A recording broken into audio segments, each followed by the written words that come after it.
One of the other things that struck me being in the European Parliament is that we've been told for a long time, oh, there's no such thing as a European army, there's no way, they're never going to have it. I was there when they said we are going to have a European army. That will undermine NATO. It's not on, is it?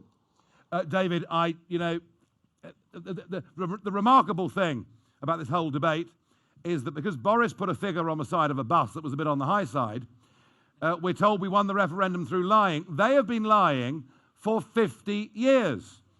They told my parents it was about trade and cooperation and wouldn't affect our sovereignty, and so they voted yes in the 75 referendum, and they go on lying about the true nature of the European project. I had the opportunity to debate with Nick Clegg back in 2014. He of the genius Fixed-Term Parliaments Act and many other things. And it was really interesting.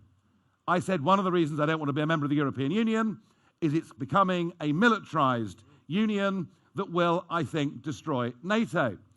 And his response was, Nigel Farage is a dangerous fantasist for even suggesting there could ever be a European army. And as David said, it's full steam ahead now for a full European defense union. By 2025, it will destroy our relationship with America, Australia, Canada, New Zealand.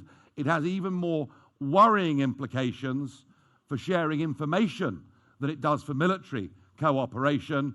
And I want to hear that we will take no part in it. Because if we take no part in it, it will not actually have any military or intelligence significance. And I heard the other week when I was in Brussels, both Juncker and indeed van der Leyen and Verhofstadt all saying we need to show our muscle and strength on the world stage by military intervention. And I think that actually, far from being a project of peace, will take us in a very bad direction.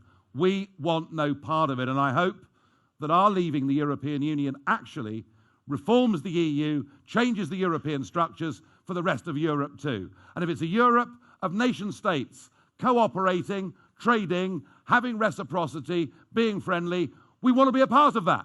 What we don't want is to be governed from Brussels by an undemocratic set of institutions who are absolutely intent on building a global empire. I hope by doing this we don't just save ourselves, but we do actually save the rest of Europe too. I really do.